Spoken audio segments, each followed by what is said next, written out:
Di sebuah desa terpencil bernama Wonosari, tersembunyi di balik rimbunnya hutan dan lembah, hidup seorang pria tua bernama Mbah Wiryo.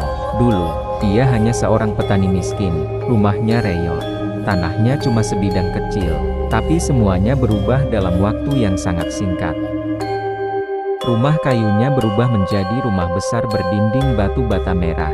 Lahan sawahnya meluas sampai ke pinggir hutan, dan ia tiba-tiba dikenal sebagai orang kaya paling dermawan di desa. Tapi, semua kekayaan itu datang tanpa alasan yang jelas.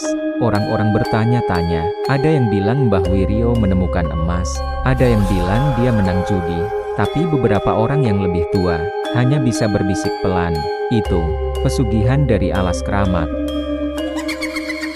Alas Keramat, sebuah hutan tua yang dianggap angker, tak ada yang berani masuk, apalagi malam hari.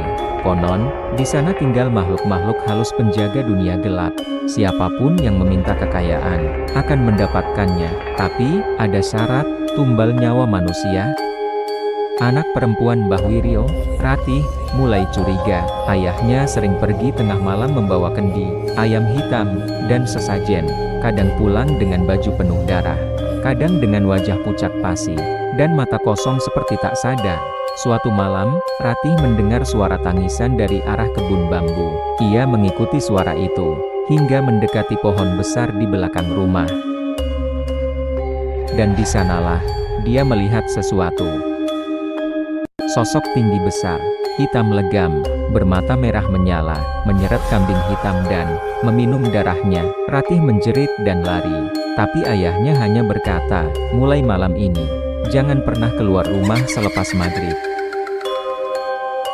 Beberapa malam berikutnya, Ratih mulai mendengar bisikan-bisikan di dalam kamarnya. Suara perempuan menangis, suara anak kecil tertawa di pojok kamar, dan sesekali, suara berat yang membisikkan satu kata, tumbal.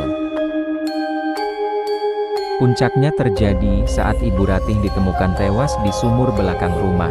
Warga bilang, ia terpeleset, tapi tubuhnya kaku, mata terbuka lebar, dan dadanya ada bekas luka aneh berbentuk segitiga dalam lingkaran. Sejak saat itu, kekayaan Mbah Wiryo malah bertambah, tapi Ratih tidak tinggal diam. Suatu malam, Ratih nekat masuk ke ruang bawah rumah, yang selama ini selalu dikunci. Di dalamnya, ia menemukan altar sesajen. Di atasnya ada bunga kering, rambut manusia, dan mangkuk berisi darah beku. Di dinding tertulis dengan darah, tumbal darah, sejahtera selamanya. Tak tahan lagi, Ratih membuntuti ayahnya malam itu.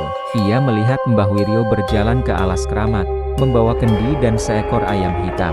Di bawah pohon beringin besar, muncul makhluk tinggi berjubah hitam, wajahnya mirip tengkorak kambing. Suaranya berat dan menggelegar.